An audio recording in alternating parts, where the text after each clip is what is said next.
Vijayasai Reddy TDP తీర్థం పుచ్చుకోబోతున్నారా? అర్ధరాత్రి చంద్రబాబుతో విజయసాయిరెడ్డి ఫోన్లో టచ్లోకి వెళ్ళారా? విజయసాయిరెడ్డి టీడీపీ తీర్థం పుచ్చుకునేందుకు తెర వెనక ఆ లేడీ చక్రం తిప్పుతున్నారా అంటే అవునని సమాధానం ఇస్తున్నారు కొంతమంది రాజకీయ విశ్లేషకులు.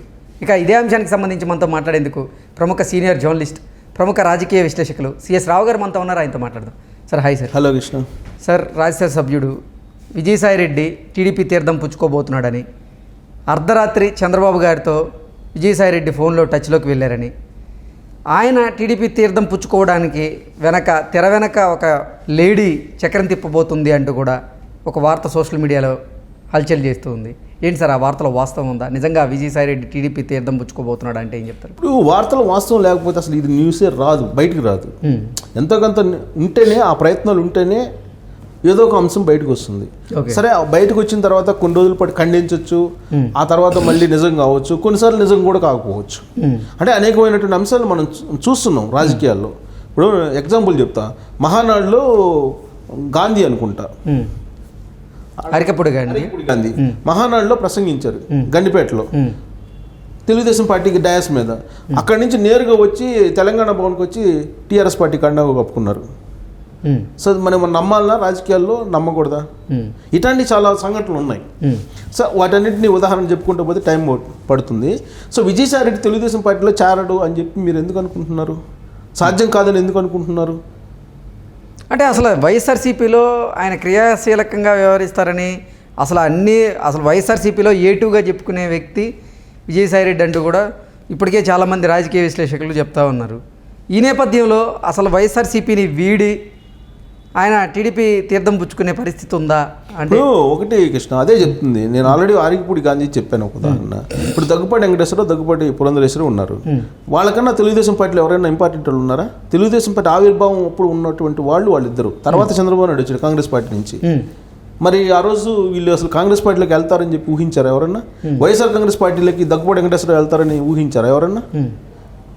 మరి వాళ్ళకన్నా గొప్ప రాజకీయవేత్త విజయసాయిరెడ్డి. అంటే నేననేది అతను మారుతాడు తెలుగుదేశం పార్టీకి 100% అని చెప్పి నేను ఇప్పుడు చెప్పలేను. రాజకీయాల్లో ఏదైనా సాధ్యము అని చెప్పి నేను చెప్పడానికి ఈ ఉదాహరణలు చెప్తున్నా. సో కాబట్టి విజయసాయిరెడ్డి తెలుగుదేశం పార్టీలో చేరరా అనేది గత 2 రోజుల నుంచి జరుగుతున్నటువంటి చర్చ. అసలు ఎందుకు ఆ చర్చ జరుగుతుంది? ఇంతకు ముందు లేనిది ఇప్పుడు వాళ్ళ సొంత బామ్మర్ది ఇప్పుడు టీడీపీ కండువా కప్పుకున్నారు. కరుణానాథ్ రెడ్డి చేరాడు కదా. మరి వాళ్ళ సొంత బావమర్ది చేరినప్పుడు వాళ్ళ సొంత బావమర్ది వాళ్ళ బావకు చెప్పకుండానే తెలుగుదేశం పార్టీలో చేరతారా? అసలు ఆయన జాయిన్ చేయడానికి కారణమే విజయసాయిరెడ్డి అంటూ కూడా ఒక వార్త వచ్చింది. దాని మీద విజయసాయిరెడ్డి కారణమైనా కాకపోయినా విజయసాయిరెడ్డికి ఒక మాట చెప్పకుండా వైఎస్ఆర్ కాంగ్రెస్ పార్టీకి రాజీనామా చేసి తెలుగుదేశం పార్టీలో వాళ్ళ సొంత బావమర్ది చేరతారా? ఆ పరిస్థితి ఉండదు కదా. ఒక మాట అయితే చెప్తారు కదా, ఒక మాట అయినా చెప్తారు కదా, ఖచ్చితంగా చర్చించి ఉంటారు కదా. లేదు, నేను తెలుగుదేశం పార్టీలోకి వెళ్ళాలనుకుంటున్నాను, వైఎస్ఆర్ కాంగ్రెస్ పార్టీలో ఉండదలుచుకోవట్లేదు అని చెప్తారా లేదా? చెప్పినప్పుడు నువ్వు సొంత బావోయింది నువ్వు నివారిస్తే వైఎస్ఆర్ కాంగ్రెస్ పార్టీలో ఉంటారుగా. నువ్వు నివారించలేదు, లేకపోతేనే కదా తెలుగుదేశం పార్టీలోకి వెళ్ళింది. అంటే దాని అర్థం ఏంటి? తెలుగుదేశం పార్టీకి వెళ్ళటానికి వైఎస్ఆర్ కాంగ్రెస్ పార్టీలో ఉండేటువంటి వాళ్ళని ప్రోత్సహిస్తున్నట్టు కదా పరోక్షంగా విజయసాయిరెడ్డి. అంటే దాని అర్థం ఏంటి? రాబోయేటువంటి రోజుల్లో తెలుగుదేశం పార్టీలో విజయసాయిరెడ్డి వెళ్ళరు అని ఎలా అనుకోగలం? ఇదొక అంశం. రెండేంటంటే, నెల్లూరు జిల్లాలో, ప్రత్యేకించి నెల్లూరు జిల్లాకు సంబంధించినటువంటి రెడ్డి సామాజిక వర్గం రాయలసీమ సంబంధించినటువంటి రెడ్లకి, ప్రత్యేకించి కడప రెడ్లకి, నెల్లూరు జిల్లాకు సంబంధించిన రెడ్లకి చాలా భిన్నత్వం ఉంది. చాలా భిన్నత్వం ఉంది ఆలోచనలో కానీ, లేదంటే వాళ్ళ రాజకీయపరమైన ఎత్తుగడల్లో కానీ, వ్యూహాల్లో కానీ చాలా భిన్నత్వం ఉంది. అందుకే కడప కేంద్రంగా చేసుకొని జగన్మోహన్ రెడ్డి చేస్తున్నటువంటి ఎత్తుగడలు కానీ, లేదా జగన్మోహన్ రెడ్డి పరిపాలనలో కానీ, జగన్మోహన్ రెడ్డి రాజకీయాలను కానీ జీర్ణించుకోలేకపోతున్నారు వాళ్ళు. అందుకే మనం గమనిస్తే ఇటీవల కాలంలో మొత్తం నెల్లూరు జిల్లాకు సంబంధించినటువంటి ప్రధానమైనటువంటి రెడ్డి సామాజిక వర్గం లీడర్లందరూ కూడా ఆ పార్టీని వీడుతున్నారు, వైఎస్ఆర్ కాంగ్రెస్ పార్టీని. గత ఎన్నికల్లో 2019 ఎన్నికల్లో మొత్తం జగన్మోహన్ రెడ్డి వైపు ర్యాలీ అయ్యారు రెడ్డి సామాజిక వర్గంలో ఉండేటువంటి కీ లీడర్స్ అందరూ కూడా. ఈవెన్ ఆదాల ప్రభాకర్ రెడ్డి చివరి నిమిషంలో తెలుగుదేశం పార్టీని వదిలిపెట్టి వైఎస్ఆర్ కాంగ్రెస్ పార్టీకి వెళ్ళారు. చివరి నిమిషంలో ఆయనకు రావాల్సినటువంటి బిల్స్ క్లియర్ చేయించుకొని తెలుగుదేశం పార్టీ ప్రభుత్వంతో ఇమీడియట్గా వైఎస్ఆర్ కాంగ్రెస్ పార్టీలోకి వెళ్ళి వైఎస్ఆర్ కాంగ్రెస్ పార్టీ నుంచి పనిచేశారు ఆయన. కానీ ఇప్పుడు పూర్తి రివర్స్లో ఉంది. ఎందుకుంది?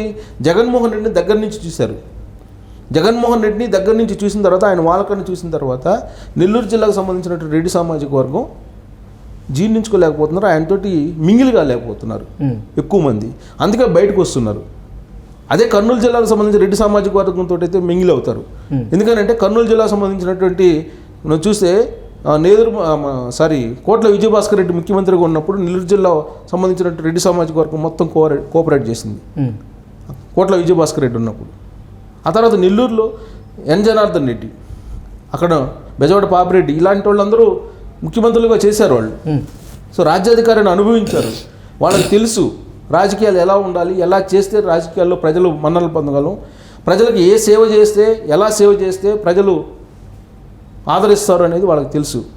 అందుకే జగన్మోహన్ రెడ్డి తీరు నచ్చక ఇప్పుడు నెల్లూరు జిల్లాలో ఉండేటువంటి రెడ్డి సామాజిక వర్గానికి సంబంధించినటువంటి కీలక లీడర్లు ఇప్పుడు తెలుగుదేశం పార్టీ వైపు వెళ్తున్నారు. ఆ జాబితాలో నెల్లూరు జిల్లాకు సంబంధించిన రెడ్డి సామాజిక వర్గంలో సంబంధించినటువంటి వాళ్ళ జాబితాలో ప్రధానంగా విజయసాయిరెడ్డి ఉన్నారు. చాలా కాలంగా ఆయన జగన్మోహన్ రెడ్డి తోటి ట్రావెల్ అవుతున్నారు. కానీ అధికారంలోకి వచ్చిన తర్వాత జగన్మోహన్ రెడ్డి వాళ్ళకు నచ్చక చాలా సందర్భాల్లో బయటికి చెప్పుకోలేని పరిస్థితుల్లో విజయసాయిరెడ్డి ఉన్నారనేది ఆ పార్టీలో ఉండేటువంటి వాళ్ళే చెప్తూ ఉంటారు. పైగా ఆయన మీడియా సమస్యను పెట్టుకోవాలి అని అంటే మీడియా సమస్యను పెట్టుకోకుండా అడ్డుకున్నారు జగన్మోహన్ రెడ్డి అనేటువంటి ఒక అసహనం, అసంతృప్తి ఇప్పటికి కూడా విజయసాయిరెడ్డిలో ఉందని చెప్పి ఆయన సహచరులు చెప్తూ ఉంటారు, ఆయన అనుచరులు చెప్తూ ఉంటారు. సో ఇలాంటి పరిస్థితుల్లో అవకాశం కోసం చూస్తూ ఉన్నారు, అవకాశం చూసుకొని మారుతూ ఉన్నారు. అలాంటి వాళ్ళ జాబితాలో ఆనం రామనారాయణ రెడ్డి, కోటమిరెడ్డి శ్రీధర్ రెడ్డి, రేపో మాపో వేమిరెడ్డి ప్రభాకర్ రెడ్డి, అలాగే విజయసాయిరెడ్డి, ఆదాల ప్రభాకర్ రెడ్డి, వీళ్ళందరూ తెలుగుదేశం పార్టీ వైపు వెళ్ళేటువంటి అవకాశం ఉంది అనేది చర్చ నడుస్తుంది. ఆ జాబితాలో విజయసాయిరెడ్డి కూడా ఉన్నారు.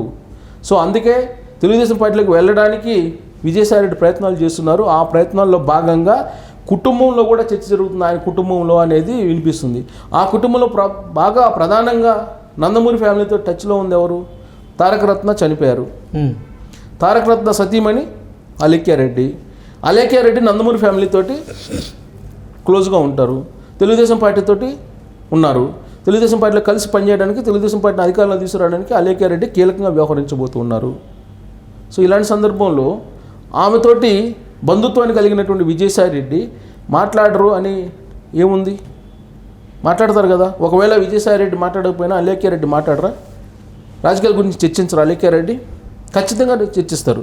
అందుకే హాట్ లైన్లో సెల్ ఫోన్లు వాడరు, ఎందుకంటే ట్యాపింగ్ జరుగుతుంది కాబట్టి. ప్రస్తుతం అధికారంలో జగన్మోహన్ రెడ్డి ఉన్నారు కాబట్టి ఫోన్లో మాట్లాడుకునేటువంటి అవకాశం ఉండదు. అందుకే హాట్ లైన్లో చంద్రబాబు నాయుడు తోటి టచ్లోకి వెళ్ళారు విజయసాయిరెడ్డి. దానికి అనుసంధానకర్తగా అలేఖ్యారెడ్డి వ్యవహరించారు అనేది ఇప్పుడు పొలిటికల్ సర్కిల్లో వస్తున్నటువంటి వైరల్ అవుతున్నటువంటి న్యూస్. కాబట్టి దీన్ని మనం పూర్తిగా కొట్టేయలేము. సో విజయసాయిరెడ్డి నిజంగా వైఎస్ఆర్ కాంగ్రెస్ పార్టీని వదిలిపెట్టి టీడీపీలోకి వెళ్తారా అని అంటే, విజయసాయిరెడ్డి ఇప్పుడు నేను ఉదాహరణలు చెప్పాను అనేకం, వాళ్ళకన్నా భిన్నమైనటువంటి రాజకీయవేత్త అయితే కాదు కదా. సో కాబట్టి ఇవాళ కాకపోయినా రేపైనా. సార్ అసలు జగన్మోహన్ రెడ్డి ప్రభుత్వాన్ని కూల్చేది విజయసాయిరెడ్డే అంటూ గతంలో కొన్ని వార్తలు వచ్చాయి. ఏంటి సార్ నిజంగా ఆ ప్రయత్నం కూడా విజయసాయిరెడ్డి చేసి ఉండొచ్చా? చేశారా? ఇప్పుడు చేశారా చేయలేదని అంటే ఆ టాక్ అయితే వచ్చింది. ఆ టాక్ బాగా వచ్చింది. నిలువున చీలిపోయేటువంటి అవకాశం ఉంది వైఎస్ఆర్ కాంగ్రెస్ పార్టీ. జగన్మోహన్ రెడ్డికి వెన్నుపోటు పొడిచి విజయసాయిరెడ్డి సీఎం అయినా ఆశ్చర్యపోవసరం లేదు, నరేంద్ర మోడీ ఆశీస్సులు ఉన్నాయి విజయసాయిరెడ్డికి అని చెప్పి అప్పుడు టాక్ నడిచింది. ఇంకోటి డోర్లు ఎప్పుడు ఓపెన్ అయ్యి ఉంటాయి విజయసాయిరెడ్డికి, ఓపెన్ అయ్యి ఉంటాయని చెప్పి అందరికీ తెలుసు. బీజేపీ వాళ్ళు ఏం చెప్పారు, ఒక మూమెంట్లో జగన్మోహన్ రెడ్డి ప్రభుత్వం పడిపోయేటువంటి అవకాశం ఉంది, మాతోటి 60 మంది ఎమ్మెల్యేలు టచ్లో ఉన్నారు, 70 మంది ఎమ్మెల్యేలు టచ్లో ఉన్నారని చెప్పి బీజేపీ వాళ్ళు అనేక సందర్భాల్లో చెప్పారు. అవన్నీ చూసిన తర్వాత నిజంగా జగన్మోహన్ రెడ్డి ప్రభుత్వం పడిపోతుందేమో, చీలిపోతుందేమో, దానికి విజయసాయిరెడ్డి నీ నాయకత్వం చేసి విజయసాయిరెడ్డిని సీఎం చేస్తాడేమో నరేంద్ర మోడీ, ఇలాంటి కూడా నడిచింది. ఒక మరో ఏక్నాథ్ సిండేలాగా నడిచింది అప్పుడు. అంటే బీజేపీ వాళ్ళు చేసిన ప్రచారం అది, ఆ విధంగా చేశారు, నిజమేనని చెప్పి అనుకున్నారు. ఇంకోటి ఏంటంటే దీనికి బలం చేకూరేలా ఒక సెంటిమెంట్ రంగరించారు ఉండవల్లి అరుణ్ కుమార్. ఏం సెంటిమెంట్ రంగరించారు? ఆంధ్రప్రదేశ్ చరిత్రలో ఇప్పటి వరకు 51% ఓటు బ్యాంకును సాధించినటువంటి ఏ ప్రభుత్వం పూర్తి కాలం లేదు అని చెప్పి ఆయన ఒక సెంటిమెంట్ని దాదాపు 4 సంవత్సరాల క్రితమే చెప్పారు. ఉదాహరిస్తూ ఎన్టీ రామారావుది, పివి నరసింహారావు ప్రభుత్వాలని చెప్పారు ఆయన. అంటే 51% పైన ఉన్నటువంటి సాధించిన ఓట్ బ్యాంక్ సాధించిన ప్రభుత్వం ఇప్పటి వరకు పూర్తి కాలం అధికారంలో లేదని చెప్పి ఆయన చెప్పారు. సో ఆ సెంటిమెంట్ని బీజేపీ వాళ్ళు చేసినటువంటి విమర్శల్ని వీటన్నిటిని కనుక జోడించి చూస్తే ఏమో పడిపోద్దేమో జగన్మోహన్ రెడ్డి ప్రభుత్వం, ఈ విజయసాయిరెడ్డే కూల్చేస్తారేమో అని చెప్పి అప్పట్లో నడిచింది ప్రచారం. దానికి తగ్గట్టు వైజాగ్లో అనేకమైనటువంటి అంశాలు బయటకు వచ్చినప్పుడు వీళ్ళిద్దరి మధ్య కూడా గ్యాప్ వచ్చింది. సో కాబట్టి ఇప్పుడు జరుగుతున్నటువంటి ప్రచారానికి అప్పుడు జరిగినటువంటి ప్రచారానికి ఈ మొత్తాన్ని కలిపి అవలోకనం చేస్తే ఈయన అసలు ఆ పార్టీలో ఉంటారా ఉండరా, తీరా ఎన్నికల నాటికి ఈయన కూడా తెలుగుదేశం పార్టీలోకి వెళ్తారా అని చెప్పి వస్తున్న ప్రచారాన్ని మనం పూర్తిగా కొట్టిపారేయాలి. నిద్ర లేస్తే అసలు టీడీపీ మీద, అలాగే చంద్రబాబు మీద, లోకేష్ మీద విపరీతమైనటువంటి అర్థాలు వచ్చేలాగా వాళ్ళని దూషిస్తూ ఉంటాడు, వ్యక్తిగత దూషణలకు చేస్తూ పాల్పడుతూ ఎక్కువ దూషించిన వాళ్ళు ఉన్నారు చంద్రబాబు నాయుడిని, ఇంతకన్నా ఎక్కువ దూషించిన వాళ్ళు ఉన్నారు. పార్టీ వీడి వెళ్ళిపోయిన మళ్ళీ వెనక్కి వచ్చిన వాళ్ళు ఉన్నారు, అనేక మంది ఉన్నారు. రాజశేఖర రెడ్డిని దూషించింది రోజా దూషించినట్టు రాజశేఖర రెడ్డిని గతంలో ఎవ్వరూ దూషించలా. సీన్ కట్ చేస్తే మరి ఇప్పుడు ఎక్కడున్నారు రోజా?